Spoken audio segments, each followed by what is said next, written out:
राकेश सिन्हा जी, ये जो supreme court का जो कानून है, इसकी कितनी अहमियत है और इसको कितनी संजीदगी के साथ लेना चाहिए?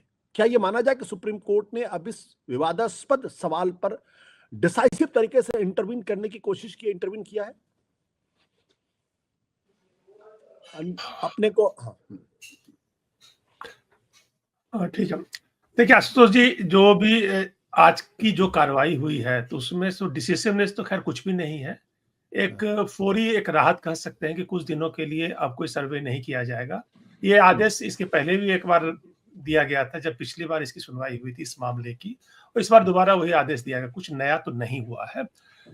इस बार जो मुकदमा चल रहा है, जिसकी सुनवाई हुई, वो बेसिकली 91 के वर्शिप एक्ट को चैलेंज करने वाला जो पीआईएल जो अश्विनी उपाध्याय जी ने डाला था, और एक दो और कोई समिति है जो उसने भी डाला हुआ है। तभी सुनवाई उस पर चल रही है। इसके पहले जो सुप्रीम कोर्ट का इंटरवेंशन हुआ था, वो जो संभल के मामले में वहां की जो पक्ष है वो सुप्रीम कोर्ट पहुंच गई थी, क्योंकि ये 91 का मामला अभी 91 के वर्शिप एक्ट अभी सब जुडिस है, उस पर भी फैसला आना है, और हाई कोर्ट में उन्होंने एक एप्लीकेशन डाल रखी थी। इन दोनों तर्कों पर वो चाहते थे कि इस पर अभी रोक लगाई जाए। उस बार भी उनको रोक मिल गई थी, इस बार भी उनको वो रोक मिल गई है। तो लेकिन ये कोई परमानेंट इलाज नहीं है। परमानेंट इलाज तभी होगा जब 91 के एक्ट की दोबारा से व्याख्या होगी। एक बार उसकी व्याख्या दी गई थी जब राम मंदिर का फैसला हुआ था। उसमें जो संसदीय जो भी संविधानिक पीठ थी, 5 जजों की पीठ थी, उसने 91 वाले वर्शिप एक्ट को अपहोल्ड किया था। लेकिन अब दोबारा से उसमें संशय पैदा हुई है, और संशय पैदा होने का सबूत ये है कि उस पर नोटिस जारी हो चुका है। अब नोटिस जारी हुआ है तो जाहिर है कि सरकार को अपना पक्ष लेना पड़ेगा। इसमें दोनों तरफ की बातें हैं, दोनों पक्षों को सुनना पड़ेगा कि एक कॉन्सेप्ट भी है, एक हिस्टोरिकल रॉन्ग का। एक किताब निकली है, हाल में मैं पढ़ रहा था, lord time and historical injustice by Harrison सेक्ट्रावन। देखिए, हिस्टोरिकल इनजस्टिस जो है एक एस्टैब्लिश्ड सब्जेक्ट है जुरिस्प्रूडेंस का, पूरी दुनिया में होता है। रिपेरेशन की बात होती है, क्लेम्स की बात होती है, सारी चीजें होती हैं। भारत के संविधान में भी हिस्टोरिकल इनजस्टिस जो है इम्बेडेड है। आफ्टर ऑल हम रिजर्वेशन इस ग्राउंड पर देते हैं कि हिस्टोरिकल इनजस्टिस हुआ है। तो बेसिक जो आर्गुमेंट है, मैं देखिए लीगल आर्गुमेंट दे रहा हूँ, I am not taking anyone side. Argument ये है उस पक्ष का जो 91 वाले वर्शिप एक्ट का रिव्यू चाहती है, वो यही है कि ये हिस्टोरिकल इनजस्टिस जो है उसके लिए जो जुरिस्प्रूडेंस है उसके अगेंस्ट है, और इंडियन कॉन्स्टिट्यूशन जो है वो उसके अगेंस्ट नहीं है। हिस्टोरिकल इनजस्टिस पर वो रिपरेशन देती है, रिलीफ देती है। एक तो ये बात है। अब इमीडिएटली जो अभी हमें देखना है कि ये इतने ज्यादा जो हमारे पास मुद्दे आ गए हैं, उस मुद्दे का सोल्यूशन क्या है। देखिए, बहुत सारी बातें जो मीडिया में चलती हैं वो लीगली कितने कोर्ट में ठहरेंगी ये हमें नहीं पता है। अब जैसे संभल का मामला, उसमें कुछ एक टेक्निकलिटी है। उसमें टेक्निकलिटी ये है कि वो एंशिएंट मॉन्यूमेंट प्रोटेक्टेड है, और वो जो है कवर्ड नहीं होता है वर्शिप एक्ट में। वर्शिप एक्ट में वो एक्सेप्शन में आता है।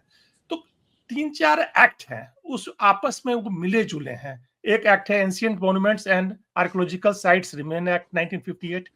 एक एक्ट आपका हुआ प्लेसेस ऑफ वर्शिप एक्ट, एक और एंशिएंट मॉन्यूमेंट एक्ट है। तो ये डिफरेंट एक्ट्स हैं, उसमें डिफरेंट प्रोविजंस हैं जो कंट्राडिक्टरी हैं। इसलिए जरूरी है सुप्रीम कोर्ट को इस सारे एक्ट्स को एक बार देख के, और जो भी जुरिस्प्रूडेंस है जो भी है उस पर एक बार फैसला दे। रही बात मंदिर मस्जिद की, हमारे पास सफिशिएंट नंबर ऑफ मंदिर मस्जिद है, we do not need further. लेकिन जो लीगल पॉइंट है, जो जुरिस्प्रूडेंस है, उस पर फैसला होना चाहिए। राकेश जी, क्या आप एक वकील होने के नाते क्या आपको लगता है कि इस पूरे मसले पर जो क्लैरिटी थी, उस क्लैरिटी में अब कंफ्यूजन आया है, और ये कंफ्यूजन इसलिए क्योंकि जस्टिस चंद्रचूड़ ने जो टिप्पणी की थी उसके बाद? नहीं, मैं नहीं मानता। देखिए जस्टिस, देखिए ये एक्ट ही कंफ्यूजिंग है। जस्टिस चंद्रचूड़ ने ऐसा कुछ भी नहीं कहा है। देखिए, एक्ट ये बोलता है कि आप घोड़े को बैल नहीं बना सकते, बैल को घोड़ा नहीं बना सकते। वो ये तो नहीं कहता है कि बैल को आप देख भी नहीं सकते कि बैल है या नहीं है, या घोड़ा है या नहीं है। ये भी एक तर्क है। देखिए, we are talking about logic. Chandrachud ने ऐसा कुछ भी नहीं कहा था कि जिससे इतना बड़ा बवाल हो सकता है। अब रही बात की एक आर्कियोलॉजिकल सर्वे ऑफ इंडिया भी तो है ना, वो तो सर्वे करेगी। आफ्टर ऑल हम हिस्ट्री पढ़ाते क्यों है? ये जानने के लिए कि इसके बाद ये हुआ, इसके बाद ये हुआ, इसके बाद ये हुआ, तो हम हिस्ट्री से एज ए सब्जेक्ट बंद कर दें, archaeological survey of India as organisation बंद कर दें।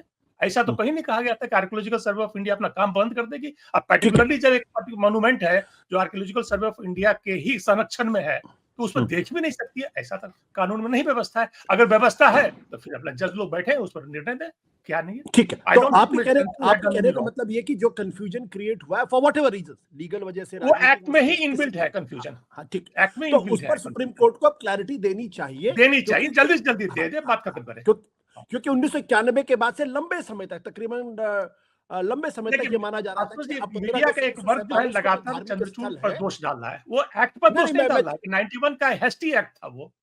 ठीक उस एक्ट को सुधार करो, अमेंड करो, स्ट्रांग बनाओ। ठीक ठीक